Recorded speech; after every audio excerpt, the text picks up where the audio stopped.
তো এই জগতে এসে মানব, আমরা তো এই জন্যই মানব কথা দিয়ে এসেছিলাম। একটা বার আপনি বিবেককে প্রশ্ন করে দেখেন, এই যে আপনি যখন ভগবানকে কথা দিয়েছিলেন সপ্তম মাসেতে জীব নানা ক্লেশে রয়, তাহা দেখে পরমাত্মা গুরু দয়াময় চৈতন্য করিতে জীবকে সাক্ষাৎ দেয়, চৈতন্য পায়া জীব চক্ষু মিলে যায়। আমার ভগবান এসেছিল, সবাইকে দর্শন দিয়েছিল, সবাইকে দর্শন দিয়েছিল।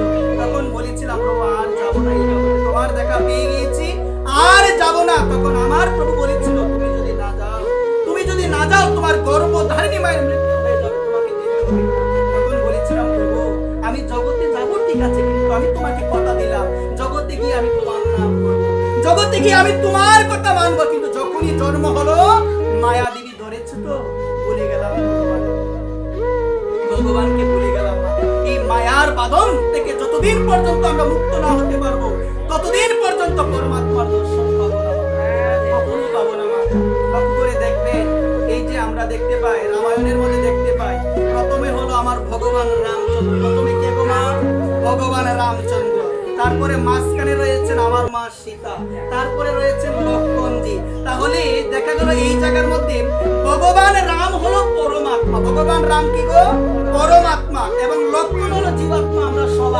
আমরা সবাই কিন্তু মাঝখানে সীতা দেবী হলো মায়ার প্রতীক। যতদিন পর্যন্ত ওই মায়ার বাঁধন থেকে মুক্ত না হতে পারবো, ওই জীবাত্মা লক্ষ্মণ সে কি করতে পারবে না? তার পরমাত্মা রূপ ভগবান রামচন্দ্রের সঙ্গে সাক্ষাৎ করতে পারবে না।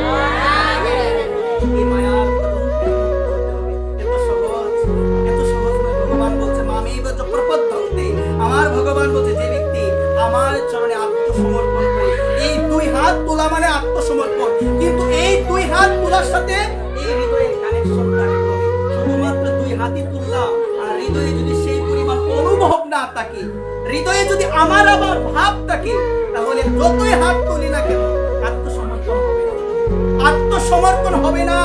এই কারণে বলছেন যে আত্মসমর্পণ মানে হলো এই জগতে আমার সব কার, আমি সবাইকে বলি সব কার ভগবানের। আমরা যা দেখতে পাচ্ছি সবকিছুর মালিক হলো একজন, তিনি কে?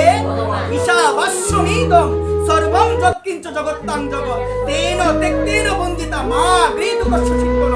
আমরা যা কিছু দেখতে পাচ্ছি সবকিছুর মালিক ভগবান, সবকিছুর মালিক ভগবান। গীতার মধ্যে আমার ভগবান বলে দিয়েছে, আমার ভগবান বলে দিয়েছে, যারা আমার ভগবানের ঐশ্বর্য যে ভগবান সবকিছুর মালিক এটা ভালোভাবে জানে, এটা ভালোভাবে জানে, সে ভক্তি যুগে পরিচালিতভাবে যুক্ত হয় একবার।